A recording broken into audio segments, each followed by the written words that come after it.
الحلقة في القلب مشاعر أخفيها قد أشرقت الشمس عليها عن خطط. السلام عليكم ورحمة الله وبركاته. الحمد لله رب العالمين والصلاة والسلام على أشرف الأنبياء والمرسلين wa ala alihi wa sahbihi ajma'in. Mababdu, Bapak dan Ibu kaum muslimin jemaah salat zuhur yang dirahmati Allah. Suatu hari seorang sahabat Abu Dzar bertanya kepada Rasulullah sallallahu alaihi wasallam, "Ya Rasulullah, manakah masjid yang pertama dibangun di muka bumi?" Masjid pertama dibangun di muka bumi itu masjid mana ya Rasul? Rasul senyum kemudian menjawab, masjid yang pertama dibangun itu adalah Masjidil Haram. Setelah itu masjid mana lagi ya Rasul? Masjidil Aqsa. Berapa lama jarak masa pembangunannya ya Rasulullah? 40 tahun. Jadi sebelum ada Masjid Nabawi di Madinah, nomor 2 masjid di muka bumi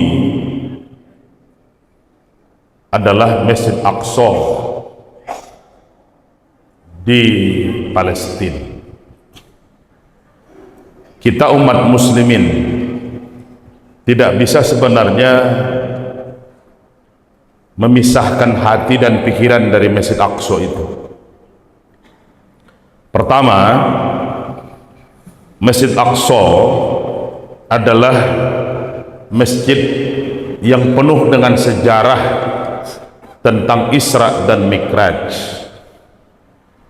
Rasulullah diperjalankan oleh Allah dari Masjidil Haram sampainya ke Masjidil Aqsa lebih dulu. Subhanallazi asra bi abdihi lailam minal Masjidil Haram ilal Masjidil Aqsa allazi barakna haulahu linuriyahu min ayatina innahu huwas samiul basir. Maha suci Allah yang telah memperjalankan hambanya Muhammad pada malam hari dari Masjidil Haram di Mekah ke Masjidil Aqsa di Palestina, allazi barakna haulahu, yang kami berkahi sekelilingnya. Jadi kalau Makkah itu disebut Makkatul Mukarramah, kota Makkah yang dimuliakan, kota Makkah yang diagungkan.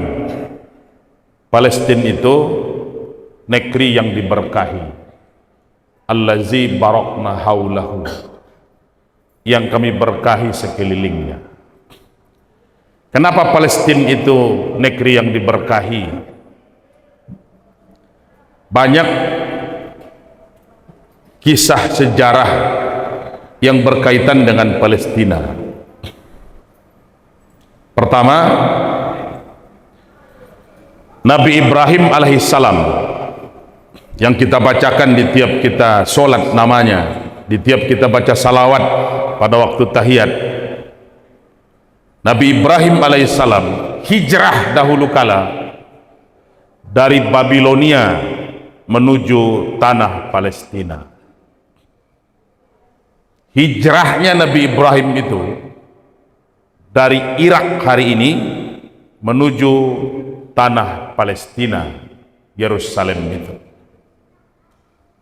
Berarti dari dulu sudah ada perjalanan panjang para nabi untuk tempat itu. Kalau Nabi Muhammad hijrah dari Makkah ke Madinah, Nabi Ibrahim hijrahnya dari Babilonia ke Palestina. Kita tiap sholat pasti menyebutkan nama Nabi Ibrahim. Kama shallaita ala Ibrahim wa ala ali Ibrahim. Kama barakta ala Ibrahim wa ala ali Ibrahim. Yang kedua, Nabi Musa hijrah dari kota Mesir melewati Lautan Merah tanpa kapal, tanpa perahu, tanpa pelampung. Tujuannya tanah Palestina. Nabi Musa pun hijrah menuju Palestina, tanah yang diberkahi. Ada dua nabi dan rasul saja baru ya. Yang ketiga, Nabi Isa alaihissalam. Nabi Isa lahirnya di Palestina,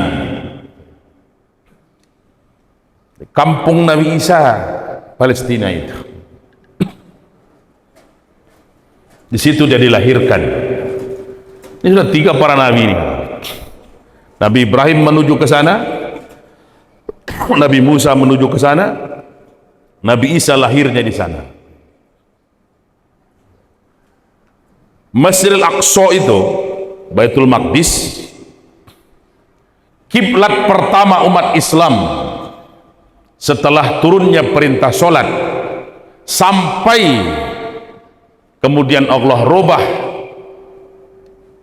setelah turunnya surat Al-Baqarah 144. Dulu Rasulullah dan para sahabat tidak menghadap sholatnya ke arah kiblat di Makkah, karena di kota Makkah ketika itu berhala masih banyak. Ada Latta, ada Uzza, ada Manat, ada Hubal. Bagaimana menghadap berhala semua? Maka sholat Rasul dan para sahabat seluruhnya menghadap ke Masjid Al-Aqsa di Palestina. Setelah Fathul Makkah, berhala-berhala di sekitar Ka'bah sudah dihancurkan, sekitar Masjidil Haram sudah bersih seluruhnya, barulah kemudian turun ayat surat Al-Baqarah 144. Qad nara taqalluba wajhika fis sama' falanwalliyannaka qiblatan tardoha fawalli wajhaka satral masjidil haram. Baru ada perintah untuk merubah arah kiblat ketika Rasul sedang sholat di Masjid Bani Salamah, yang hari ini lebih dikenal dengan nama Masjid Qiblatain di pinggiran kota Madinah. Itu pun karena Rasul sudah memohon agar kiblat kaum muslimin dipindahkan dari Masjid Al-Aqsa mengarah ke Masjidil Haram. Permintaan Rasul sudah lama diminta itu. Kenapa diminta? Orang-orang Yahudi tetap mengolok-olok kalau Muhammad itu hanya meniru-niru saja. Kiblatnya kan ke Masjid Al-Aqsa juga, menghadapnya kan ke Masjid Al-Aqsa juga, lahirnya saja yang di Makkah. Rasulullah minta kepada Allah agar dirubah arah kiblat itu. Jadi kita tidak bisa terpisah. Bagaimana dengan Gaza hari ini? Gaza itu kampungnya Imam Syafi'i. Apa saudara, kita sholat ini di Indonesia rata-rata kan mazhabnya mazhab Syafi'i. Imam Syafi'i itu lahirnya di Gaza, kampungnya itu. Umur 3 tahun baru dia pindah ke kota Makkah dibawa oleh ibunya. Umur 4 tahun dia sudah hafal Quran. Umur 7 tahun dia sudah hafal kitab gurunya Al-Muwatta, kitab yang dikarang oleh Imam Malik, lebih tebal lagi dari Quran. 4 tahun sudah hafal Quran luar kepala itu. Lalu bagaimana sekarang dengan Israel itu? Apa ibu, satu umat yang masih Allah izinkan di muka bumi, sudahlah berbuat maksiat, sudahlah durhaka, sudahlah berbuat kerusakan, masih Allah izinkan hidup sampai hari ini, cuma satu, cuma itu, Bani Israel. Kaum Ad sudah Allah punahkan, kaum Tsamud sudah Allah hilangkan. Umat Nabi Nuh, umat Nabi Soleh, umat Nabi Su'ib, umat Nabi Lut, tidak ada cerita kepada mereka lagi. Satu kali berbuat maksiat, tamat. Bagaimana dengan Bani Israel? Surat Bani Israel ayat 4. Wa qadoina ila Bani Israila fil kitab la tufsidunna fil ardi marratain wa la taqlunna uluwan kabira. Telah kami berikan ketetapan dalam Alkitab, Bani Israel itu akan berbuat 2 kali kerusakan besar di muka bumi. Mereka akan berbuat kerusakan yang berulang. Wala taqlunna uluwan kabira, bahkan mereka masih tetap akan menyombongkan diri. Kenapa Allah biarkan? Kenapa masih Allah berikan izin hidup sampai hari ini?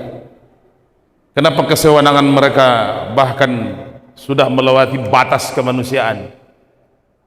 Satu cuma jawabnya itu.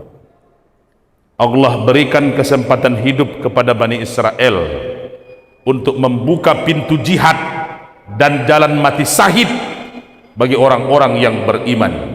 Bapak, saudara, kalau ingin jihad, kalau ingin mati syahid, tidak mungkin di Kota Padang. Satu cuma Allah buka pintu jihad hari ini, di Palestina. Kalau masih di Kota Padang kita, mati jihad fisabilillah rasanya sudah agak sulit. Kesempatan itu tidak Allah buka di tempat kita. Allah buka di tanah yang diberkahi, di tanah tempat hijrahnya para nabi, di tanah di mana Nabi Isa dilahirkan, di tanah di mana Masjid Aqsa didirikan. Tempat itu adalah Palestina. Maka saudara-saudara kita hari ini sudah lebih dari 11.000 dalam 1 bulan ini. Rata-rata 300 orang anak yang meninggal tiap hari. Tentara mereka tidak membunuh tentara, tapi membunuh, hanguskan semuanya. Maka cukup jadi manusia kalau ingin peduli terhadap Palestina, cukup jadi manusia saja. Karena masalah hari ini adalah masalah kemanusiaan. Banyak maaf. Assalamualaikum warahmatullahi wabarakatuh.